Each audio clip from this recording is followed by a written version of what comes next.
بسم الله الرحمن الرحيم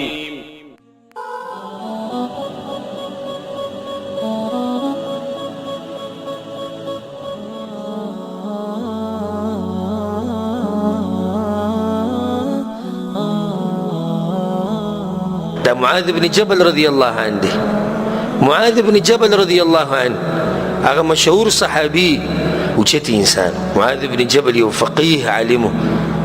هغه چې کله وفات کېدو نو بجړا شو مرګرو ته ولې جاړي معاذ ته دیندار سړی په آخرت ایمان او یقین د امر خو په هر چا باندې راځي معاذ بن جبل رضی وی په دنیا به نه جاړم تاسو خبرې کوي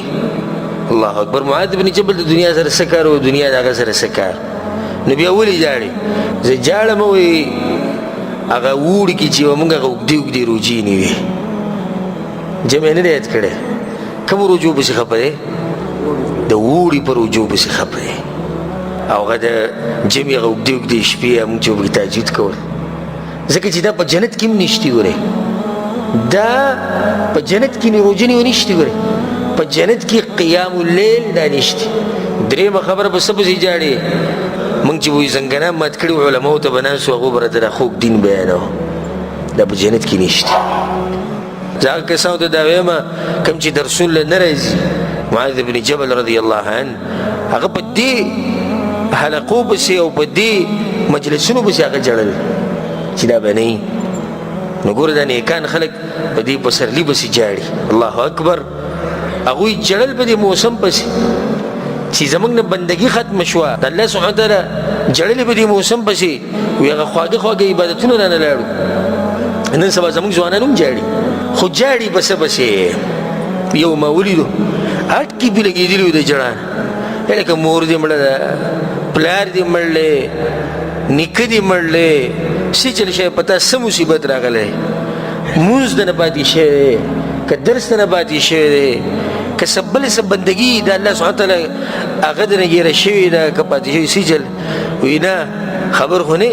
ولې سجل شي کوم مصیبت راغلی انسان وایي چې ګوره کوم مصیبت په دې ذکر کوي ځکه دا سمجه پاکستان میچ وبېلو خبر خو نه ولې سجل افغانستان میچ وبېلو دا د دې وړوکي سړي سوچونه دي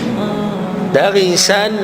سوچ دی چې دغه تعلق د دې ځمکې سره دی د کوم تعلق چې د اسمان سره یې کنه د هغوی سوچونه غټ دي لکه جاړې نن ډېر جاړې ولې جاړې وایي زمونږ هغه کمې جنۍ باندې چې جیزه مین وو هغه بل چاته واده کړه دا هغه ځوانان دي چې زمونږ ته دا امید ده چې دوی به موږ له مسجد اقصی فتح کوي د یهودو د لاسه به څه فتح کوي زموږ لپاره مسجد اقصی هغه په جنۍ پسې جاړي ته مسجد اقصی وماله فتح کوي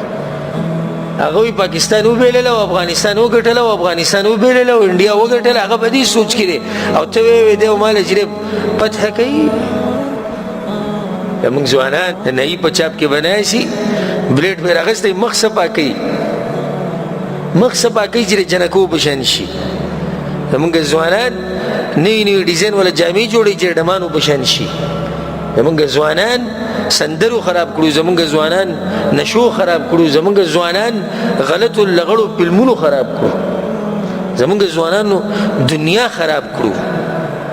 الا من رحمه ربي مگر چې الله به رحم وکړي هغه ځوانان شتي الحمدلله زمونږ سره شتي دي شي ځوانان چې تاسو به ته حیران شي د هغوی واقعات کې تاسو زمونږ سره دي پښتانه دي زه پیژنم که زه تاسو د هغوی واقعات ورته وایي چې سبحان الله داسې خلک نن سبا هم شتي الله سبحانه وتعالی زمونږ په ځوانانو باندې خصوصي رحم وکړي الله سبحانه وتعالی د هرې ګمراهۍ نه هغوی لرې ساتي او کوم چې پکې ګمراه دي الله سبحانه وتعالی دې ورته نیغه لار وښیي